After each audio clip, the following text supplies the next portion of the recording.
E nesse momento agora é um momento bem especial, né? Que a gente pode estudar a palavra de Deus, que a gente pode meditar um pouco no que Ele quer dizer para a gente. E hoje o tema eu separei aqui para que a gente possa meditar um pouco, falei com Ele, né? Orar, oração. E eu vou explicar por quê. Essa semana, e semana passada, inclusive, né, especialmente na Semana Santa, a gente pôde entrar em contato com bastante pessoas que estão interessadas, algumas pessoas não conhecem muito a palavra de Deus e começaram a fazer muitas perguntas e eu estava ali disposto, né, para poder ajudar no que eu podia. Compartilhava alguns textos e algumas ideias, até que eu me deparei que em muitos momentos as pessoas chegavam para mim e perguntavam como eu posso orar ou para que serve a oração, ou até uma que perguntou para mim assim: pastor, como é que eu chego no último estágio da oração, ou o pressuposto que ela tinha, né? Quantos estágios existem em oração? E isso me fez refletir bastante, eu achei bem interessante. Quantos estágios há na oração? Né? E eu gostaria de convidar você a abrir a sua Bíblia em Primeira Crônicas, Primeiro Crônicas, né? Primeiro Crônicas, o capítulo 4. Primeiro Crônicas, o capítulo 4, bem no começo ali do Antigo Testamento. A gente encontra uma história muito interessante. Está no livro de Primeiro Crônicas, o capítulo 4, a partir do verso 9. Se você tem Bíblia aí onde você está, aproveite, abra, para que a gente possa fazer essa meditação, esse momento de reflexão. Primeiro Crônicas, capítulo 4, a partir do verso 9, a gente encontra ali: Jabes foi mais ilustre que seus irmãos. A sua mãe deu-lhe o nome de Jabes, dizendo: porque com dores o dei à luz. Jabes invocou o Deus de Israel, dizendo: quem dera me abençoastes e expandisse o meu território. Que a tua mão esteja comigo, preserva-me do mal, para que não me sobrevenha aflição. E Deus lhe concedeu o que ele tinha pedido. Gostaria de convidar você a, mais uma vez, a gente orar a Deus e entrar em contato com Ele através da oração. Feche seus olhos aí, mesmo onde você está, vamos orar. Pai nosso, estamos diante de um texto e nós pedimos para que a gente possa compreender o que o Senhor quer dizer para nós. A gente pede, Pai, por que o Senhor quer dizer isso para nós. A gente pede também, Pai, como a gente pode aplicar na minha vida e quando a gente pode fazer isso. E a gente pede tudo isso no nome de Jesus. Amém. A gente está diante de uma situação muito interessante. Eu não sei se você consegue visualizar na sua Bíblia o contexto do capítulo inteiro, ou até mais. Capítulo 3 também, ou antes disso, a gente encontra algo muito simples na Bíblia que se chama genealogia. E muita gente não gosta, né, de genealogia. Eu, particularmente, quando eu estou na minha leitura corrida da Bíblia, ano bíblico, qualquer outro sistema de leitura da Bíblia, quando bate genealogia, dá uma... Não vou dizer outra coisa, né? Você deve estar imaginando. Mas a gente fica assim, né? Poxa vida, quanta técnica, quando fulano, filho de ciclano, aquela coisa toda, né? Só parece que é árido a leitura, né? E quando a gente chega nesse período aqui da leitura, quando a gente bate o olho no verso 6, por exemplo, acompanha comigo ali o verso 6 do capítulo 4, diz: Naara deu à luz a Uzão, só nome difícil, né? E parece que a gente vai lendo o nome difícil, e é um nome mais difícil que o outro, é filho de ciclano e tal. E até que chega um momento em que no verso 9 quebra toda a ideia e toda a linha de raciocínio de uma genealogia. E isso é para a gente nos chamar a atenção, né? Porque se está numa corrente de raciocínio de genealogia, e chega um momento em que quebra essa sequência de escrita, e a gente percebe que no verso 11 continua a genealogia, então, porque tem uma coisa interessante aqui, ou diferente. Perceba que isso não aconteceu só aqui. Em outra situação na Bíblia, a gente percebe isso também, no começo da Bíblia, ainda antes de Crônicas, lá em Gênesis, com um personagem também muito ilustre que se chama somente Enoque, né? Que hoje está no céu. Por que isso acontece? Por exemplo, digamos que Moisés, o escritor, né, de Gênesis, está lá escrevendo a genealogia, e está escrevendo a genealogia, ele chega no nome, bate no nome de Enoque. E agora ele bate no nome de Enoque, e o que ele pensa? Não, Enoque, eu preciso contar o que aconteceu com Enoque. Isso é tão importante que eu preciso escrever. E no meio da genealogia, quando ele fala, não, eu vou contar, não está no roteiro, não está no sumário do livro, né? Contar a história de Enoque, mas quando Moisés bate o olho no nome de Enoque, ele precisa escrever. Enoque andou com Deus e Enoque andou tão próximo com Deus que Deus o levou para si. Então é um fato tão importante que o escritor bíblico ele precisa escrever e contar o que aconteceu. E com Jabes aqui no nosso texto não é diferente. O escritor bíblico está escrevendo a genealogia, está contando toda a estrutura literária e até que chega no nome de Jabes ele fala assim, não, eu preciso escrever o que aconteceu com ele, o que todo mundo sabe o que aconteceu com ele. Ele orou, ele clamou a Deus e Deus o ouviu. E ele conta. E é interessante que o escritor bíblico ele fica tão impactado com o que aconteceu com Jabes que ele fala assim, não, a fama de Jabes é tão grande que eu preciso escrever. A fama dele é que ele é um homem que ora e Deus ouve. Isso para mim é muito forte. Um homem que ora e Deus ouve. É tão forte que o escritor bíblico abriu mão de toda a estrutura literária, de escrita, enfim, para poder colocar ali a situação que aconteceu na vida deste rapaz. Mas a nossa meditação não para por aí. Eu gostaria de convidar você a abrir a sua Bíblia nestes textos que está na sua tela aí. A gente vai agora entrar numa segunda página da nossa meditação de hoje. A gente sabe, e às vezes a gente sabe muito bem como orar, né? E não é de muito segredo saber como orar. E sabe que eu fico meio preocupado com isso. E isso eu digo as coisas óbvias. Porque às vezes a gente sabe das coisas, sabe que é óbvio, e muitas vezes nós não damos valor àquilo. Sabe por quê? Porque é óbvio.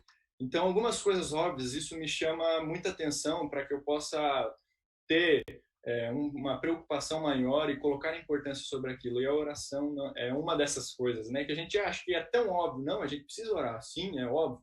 Mas às vezes a gente sabe que precisa orar, a gente entende isso, sabe como orar, e muitas vezes a gente deixa de lado.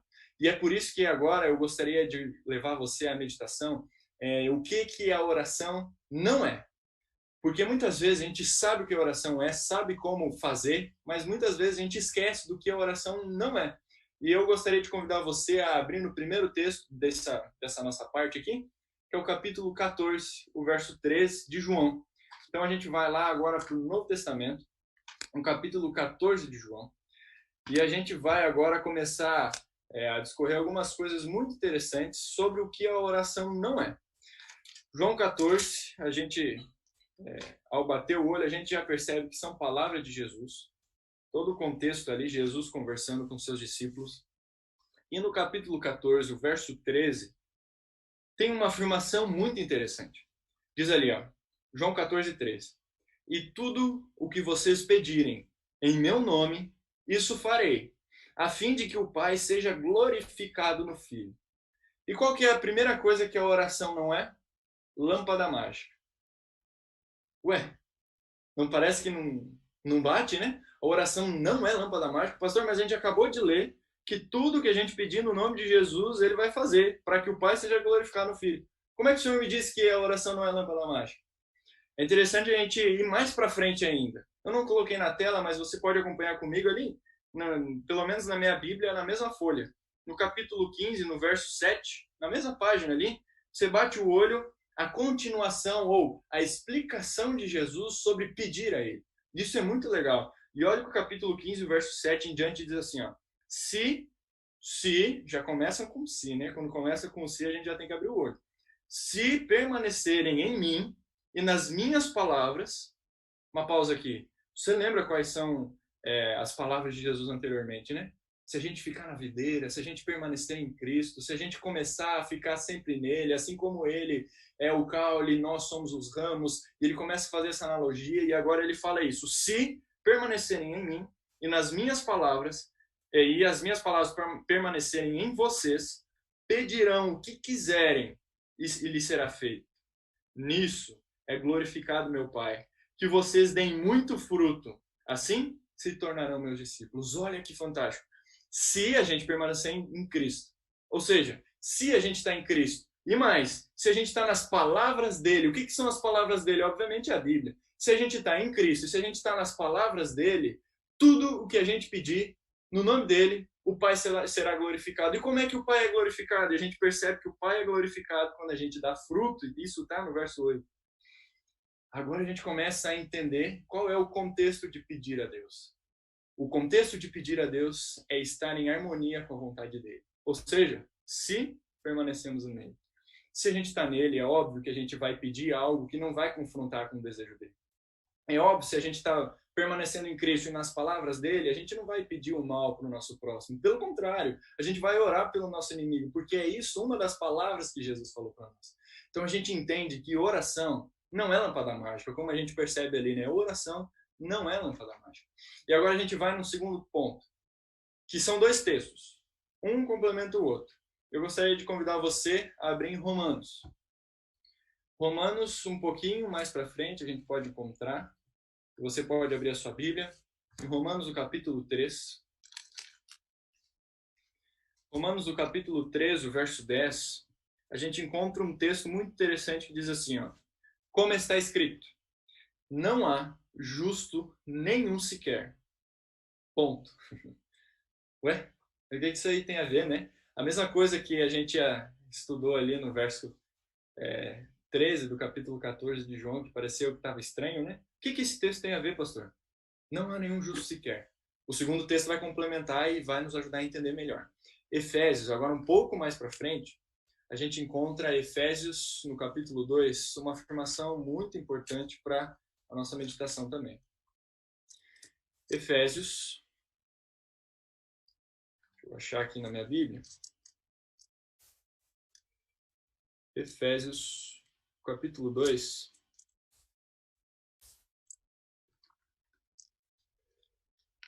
A gente acha o complemento dessa afirmação em que a gente acabou de ver, não há nenhum justo sequer. Mas o que isso tem a ver com a oração em que nós acabamos de ver que a oração não é lâmpada mágica, a gente acabou de ver que não há nenhum justo sequer, mas parece que não complementa. E agora Efésios, o capítulo 2, o verso 8, vai dizer o seguinte: porque pela graça vocês são salvos, mediante a fé, e isso não vem de vós, é dom de Deus. Ou seja, a graça é dom de Deus.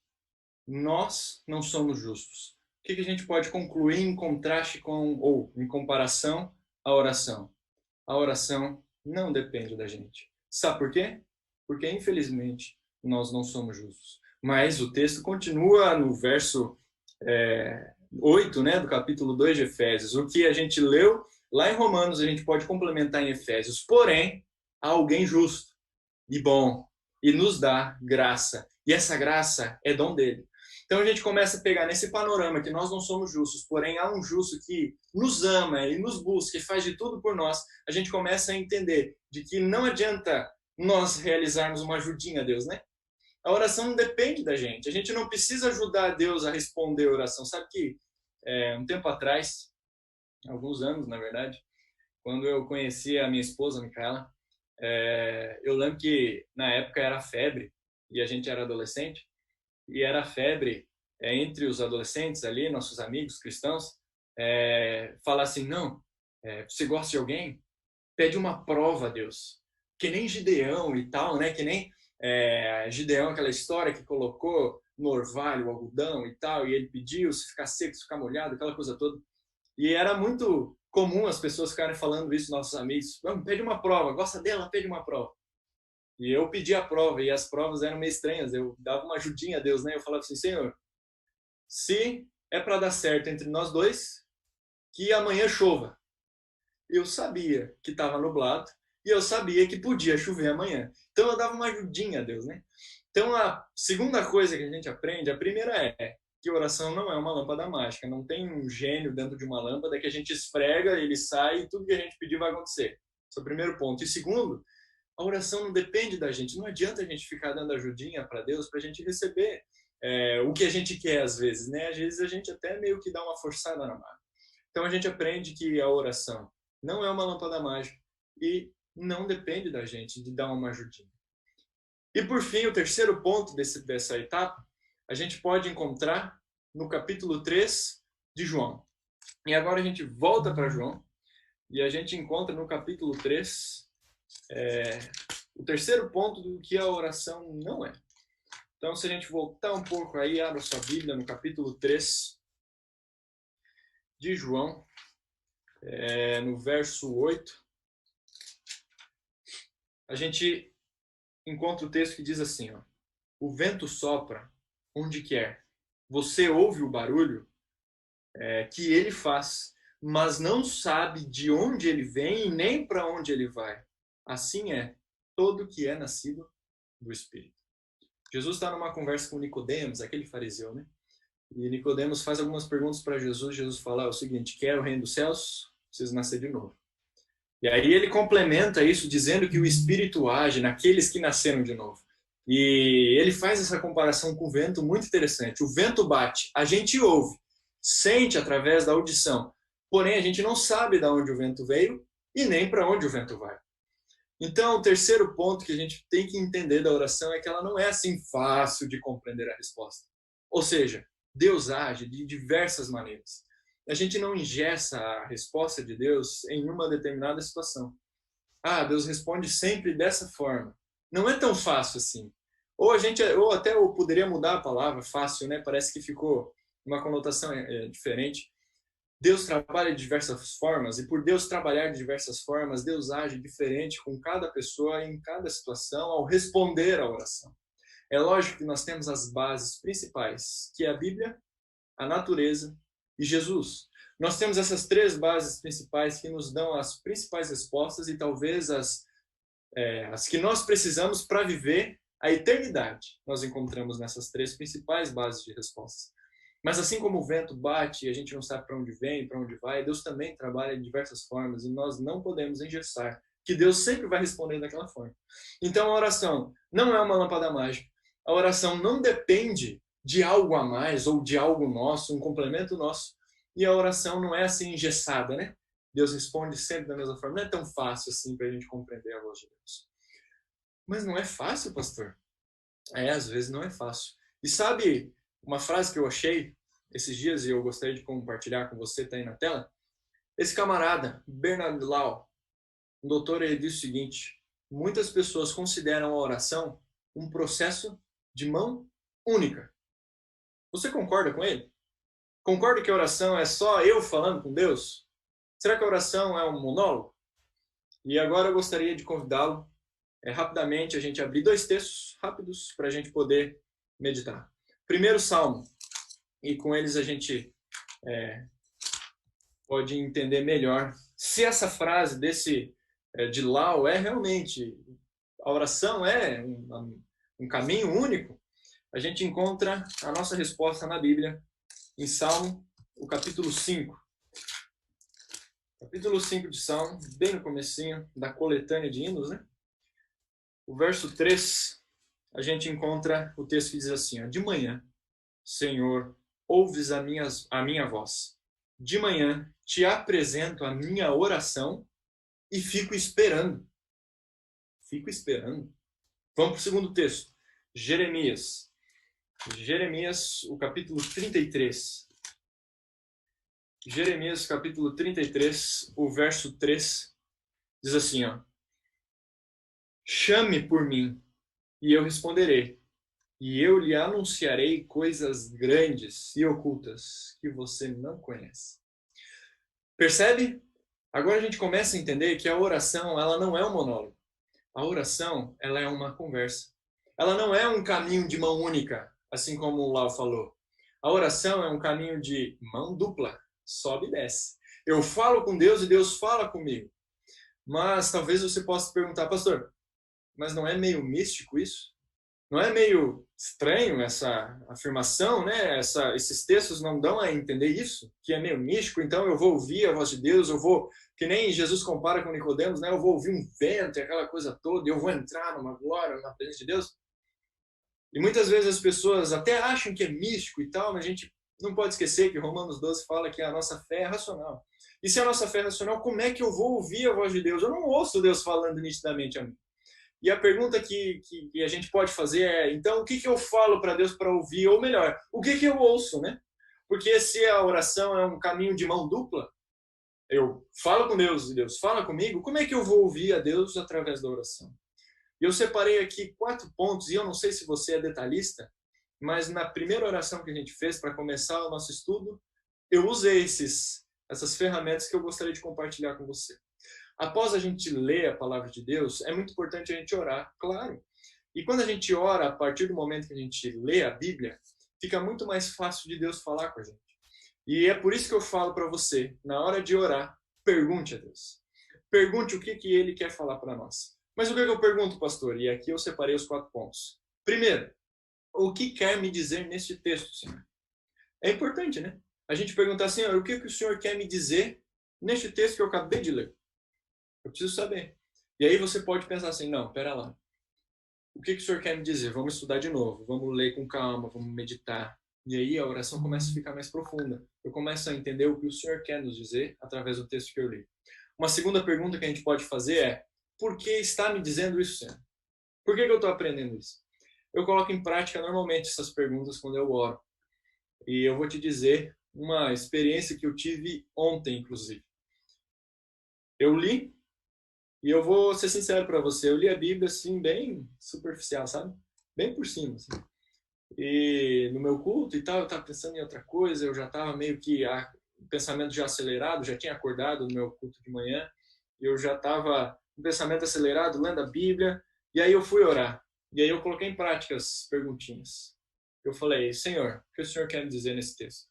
Eu li sobre isso, que lição que eu posso tirar? Eu li sobre aquilo também, né?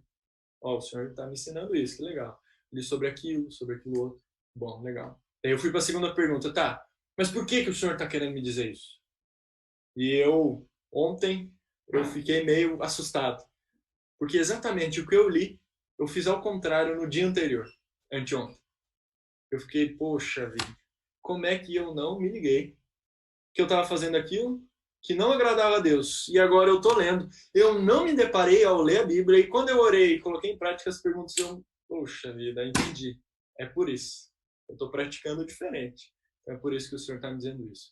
E a terceira pergunta é, Senhor, beleza, li isso, li o que o Senhor me disse, li porque, entendi por que o Senhor falou isso comigo. E agora como é que eu aplico na minha vida? Como é que eu posso aplicar na minha vida? E aí você pode pensar, não, beleza, se aconteceu isso comigo, anteontem, digamos, anteontem aconteceu isso comigo. Deus falou comigo nesse texto e eu entendi através da oração. Então, nesse texto, através dessa oração, eu entendi porque o Senhor falou comigo nessa situação, como eu posso aplicar. Então, vamos colocar na prática, como eu posso aplicar. Aconteceu a situação, então foi uma reação. Então todas as vezes que acontecer aquilo, eu vou lembrar. Não, Deus quer que eu faça diferente. Então eu tenho que fazer um esforço mental para que todas as vezes que aconteça determinada situação, eu possa lembrar daquilo que o Senhor me falou comigo através deste momento de estudo da Bíblia e oração. E por fim, como começar a mudança? Quando a gente aplica essas 4 perguntas a Deus, fica muito mais fácil da gente ouvir a voz dele. E você pode se perguntar, pastor, mas nem sempre a gente ora depois que leu a Bíblia. A gente pode orar antes, ou a gente pode orar durante o dia. Estou dirigindo, eu quero falar com Deus. Eu estou no ônibus, eu quero falar com Deus. Eu estou no trabalho, eu quero falar com Deus. Muitas vezes, quando a gente coloca em prática essas perguntas, mesmo não tendo lido a Bíblia, naquele momento a gente lembra de situações que a gente leu da Bíblia. Quer um exemplo? Um exemplo da própria Bíblia? Daniel, no capítulo 9. Ele está indignado ao ler Jeremias e ao ler outros profetas que falam das 70 semanas, e ele começa a clamar a Deus, orar, Senhor, entendi. Eu entendi o que o Senhor quer me dizer nesse texto. Eu entendi o porquê o Senhor está me dizendo nesse texto. E eu entendi como aplicar na minha vida, mas é o seguinte, eu clamo. E aí ele clama. Então, às vezes, a gente está no meio do trabalho e a gente clama ao Senhor.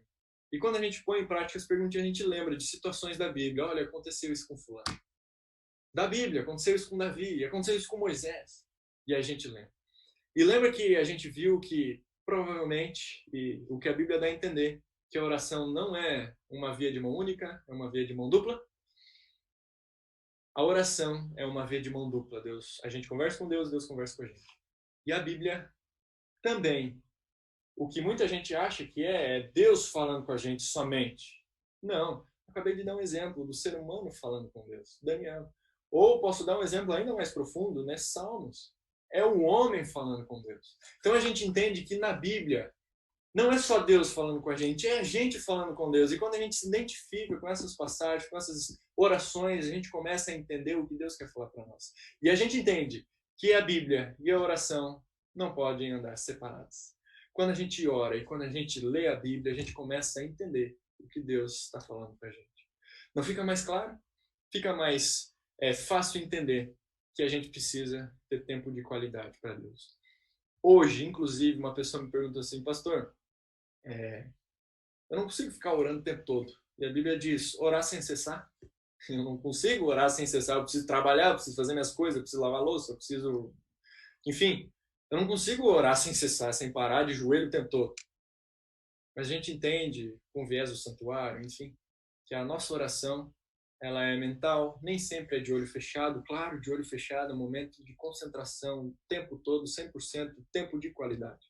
Mas a gente ora o tempo todo, a gente conversa com Deus na nossa mente, a gente fala com Ele, assim como no santuário tinha aquela mesa queimando, o incenso indo ao céu, que simbolizava a nossa oração, né? As orações dos santos indo a Deus o tempo todo, e o sacerdote tinha uma responsabilidade de fazer com que aquele incenso não se apagasse. E se aquele incenso se apagar, ele tinha que ir lá acender rápido, porque a oração é sem cessar. Quando a gente entende que a oração é sem cessar, a gente pega alguns exemplos de Jesus, por exemplo. Orava bastante tempo. Mas em João 6, um exemplo de Jesus, foi ao barco para orar, e quando ele sai no outro lado do mar para poder desembarcar, ele vê uma multidão e o plano dele meio que foi frustrado, né? Ele foi orar. Só que não foi tão frustrado assim, porque ele cumpriu o plano de orar, ele foi lá e ajudou o próximo. Quando a gente faz a vontade de Deus, nós estamos dando tempo de qualidade a Ele. Quando a gente para, ajoelha e clama ao Senhor, ou e dá risada com Deus, a gente está demonstrando tempo de qualidade. E por fim, eu gostaria de encerrar para que você fique com isso em mente. Se você esqueceu tudo que a gente meditou agora, não esqueça disso. O maior exemplo que a gente tem é Jesus. E Jesus nos ensina 4 coisas muito importantes. A primeira, Jesus falava com Deus. Jesus não falava com anjos, Jesus não falava com espíritos, ou até mesmo com pessoas mortas, né? Jesus falava com Deus. A nossa oração deve ser dirigida a Ele. E mais, Jesus não chamava a Deus apenas de Deus, Jesus chamava a Deus de Pai. O que isso nos ensina é que Jesus tinha plena intimidade com Deus. Não se esqueça de uma coisa: Deus não é o nosso amigão. Ele é o nosso amigo, mas ele não é o nosso amigão. Aquele que a gente abraça e aperta forte, bate no boné, né, e dá risada dele. Não, Deus ele demanda respeito. Deus ele quer intimidade com a gente, mas ele quer uma intimidade respeitosa. Ele não é o nosso amigão, ele é o nosso amigo íntimo, em que a gente pode abrir o coração. E a maior e a melhor, né, a analogia que a gente tem é do Pai. Assim como Jesus falava com Deus e chamava Deus de Pai, nós precisamos entender que o nosso Deus é Pai. Ele é um Deus presente, um Pai bom. Óbvio, hoje a gente tem um mundo pecaminoso, onde nem sempre os pais são exemplares, né? Mas no que deveria ser, o pai deveria ser aquela pessoa presente, aquela pessoa que pode te ouvir, pode ouvir o filho, dar conselhos, estar junto o tempo todo, é íntimo, porém demanda respeito e obediência. Esse é o nosso pai, é isso que Jesus fazia. E ao falar em obediência, Jesus, ao orar, ele se colocava em posição humilde, ele se submetia. Você sabe, né? Jesus veio aqui para cumprir um plano muito maior do que talvez a gente possa compreender aqui na Terra e posso até me arriscar a dizer que talvez nem no céu a gente compreenda 100% esse plano de salvação. Esse amor, por que ele fez isso por nós? Às vezes a gente não entende, né? Quem somos nós para Jesus morrer em nosso lugar? E Jesus, ao vir aqui, a gente não vai abrir os textos, mas você lembra da história quando veio Judas, beijou Jesus, traiu Jesus, e aí Pedro, indignado, né, pega a faca e corta a orelha do soldado. E Jesus vai lá, cura o soldado, chega para Pedro e fala: Pedro, se eu quisesse fazer minha vontade, eu não estava aqui me entregando, sem me defender. Não, não, Pedro. Calma. A vontade superior que deve reinar aqui é a do Pai, e qualquer a salvação de todo mundo através de mim. Então, fica calmo. E isso a gente aprende muito claramente no Getsemane com Jesus, né? seja feita a tua vontade. Ele até orou, né, Pai? Se possível, me afasta esse cálice de mim. Mas é o seguinte, Pai, essa é a minha vontade, mas seja feita a tua. E essas palavrinhas, quando a gente coloca na oração, elas são muito importantes e até mesmo muito preocupantes, né? A gente fala o que a gente quer, a gente pede, a gente ora e tal, e chega no final a gente fala, Senhor, seja feita a tua vontade. A gente deve se submeter à vontade do Pai e entender que às vezes a resposta vai ser não, né? A gente acha que Deus não responde, às vezes ele responde com não. E a gente às vezes fica esperando, né? Cadê o sim? Cadê o sim? Às vezes a gente tem que entender que a resposta pode ser não. E isso é muita maturidade espiritual e a gente deve pedir isso a Deus. Senhor, nos ajuda a entender a tua vontade, entender o teu não, entender a tua disciplina. E por fim, para a gente encerrar e orar, o que a gente pode aprender de Deus é que ele tinha ou de Jesus, né? É que ele tinha o conhecimento de Deus. Ao orar, ele tinha pleno conhecimento com quem ele estava falando. Com 12 anos, ele colocou no bolso doutores da lei, né? Com 12 anos, ele vai no templo e começa a ensinar para gente que estudou a vida inteira. Jesus tinha pleno conhecimento das Escrituras e ao orar, ele sabia com quem ele estava falando. Gostaria de deixar para você um desafio. A gente aprendeu inúmeras situações sobre oração e a gente aprendeu no maior exemplo que é Jesus.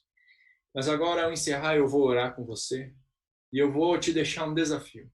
Ao encerrar aqui essa meditação, você vai, ao a gente dizer amém aqui na oração, já vai aparecer as redes sociais da igreja, já vai aparecer uma musiquinha. Tire um print das redes sociais para você abrir depois ou até mesmo compartilhar. Mas eu te desafio a, depois que você fizer isso, a você orar a Deus, mas orar de uma forma diferente. E eu desafio você a orar de uma forma diferente, e você pode perguntar como de uma forma diferente. Você não pede e nem agradece. Já tentou fazer isso? Ore a Deus sem pedir e sem agradecer. E conte o tempo. Quanto tempo você vai orar a Deus sem pedir e sem agradecer? Um exercício muito legal que eu fiz há um tempo atrás também é anotar tudo que eu fazia na minha rotina. E eu anotava, acordei, tomava banho, tanto tempo tomando banho, escova o dente, tanto tempo escovando o dente, tomava de jejum, tanto tempo tomando de jejum. E eu comecei a anotar tantos minutos, quantos minutos eu estava fazendo aquilo. E eu cheguei à conclusão, naquela época, que eu ficava mais tempo escovando o dente do que orando. Dá para acreditar nisso? Mais tempo escovando os dentes e orando. E eu refleti naquilo na época e eu cheguei a uma conclusão de que eu não tinha intimidade com Deus. E foi bem na época que eu descobri esse exercício, que eu achei muito legal. Orar sem pedir, sem agradecer. Eu testei. E juntando com a pesquisa que eu fiz no meu dia a dia, mais com essa de orar sem pedir, sem agradecer, eu cheguei à conclusão, realmente, eu não tinha intimidade com Deus. Eu orei nada mais, nada menos do que 15 segundos. Eu não sabia o que falar a Deus. Faça esse exercício constantemente. Seja amigo de Deus. Esses dias, antes da quarentena, eu fui na casa de um amigo e eu e a minha esposa, a gente foi lá para almoçar na casa de um casal de amigos. A gente foi lá para almoçar e sabe que horas eu saí de lá? 9h30 da noite. A gente foi para almoçar e a gente saiu de lá 9h30 da noite. Por quê? Porque a amizade é íntima e a gente vai conversando, o tempo vai passando e quando vê era 9h30 da noite e a gente estava na casa deles. Com Deus não é diferente. A gente fala com Deus e vai criando intimidade aos poucos. Não é da noite para o dia que a gente vai orar 3 horas que nem Jesus orava. Mas é aos poucos a gente vai criando intimidade e a gente vai entendendo como a gente pode agir, a nossa vida ser transformada através da vontade de Deus, através da oração. Eu vou orar agora neste momento, feche seus olhos onde você está, para que a nossa vida possa ser colocada diante de Deus e para que esse desafio possa ser cumprido se você aceita aí onde você está. Feche seus olhos, vamos orar. Querido Deus, nós estamos diante de Ti pedindo, Pai, que a gente possa ter um contato maior com o Senhor, para que a gente possa entender que nós não somos ninguém, que a gente acabou de ler que nem justo a gente é, mas a mensagem ela é tão maravilhosa que ela não para por aí. A gente entende que um Deus magnífico, grandioso, morreu em nosso lugar para nos dar a chance de viver novamente contigo, e isso a gente não vai entender talvez, e a gente pede, Pai, para que o Senhor possa nos dar essa oportunidade e que a gente possa compreender que falar contigo é uma oportunidade gigantesca. A gente pede intimidade contigo, Pai, e também a gente agradece porque o Senhor está disposto a falar conosco. Isso é muito grandioso, talvez até sem palavras para descrever quão isso é magnífico. O Senhor se dispor, o teu tempo, tudo que o Senhor tem para administrar o universo, o Senhor dedica um tempo para nos ouvir e a gente é muito grato por isso, Pai. Então, estamos diante de Ti, Senhor, colocando o nosso coração e a nossa vida diante de Ti, falando assim, Pai, queremos intimidade contigo. E é isso que cada um de nós que estamos aqui vamos fazer daqui a pouco, no nome de Cristo Jesus. Amém.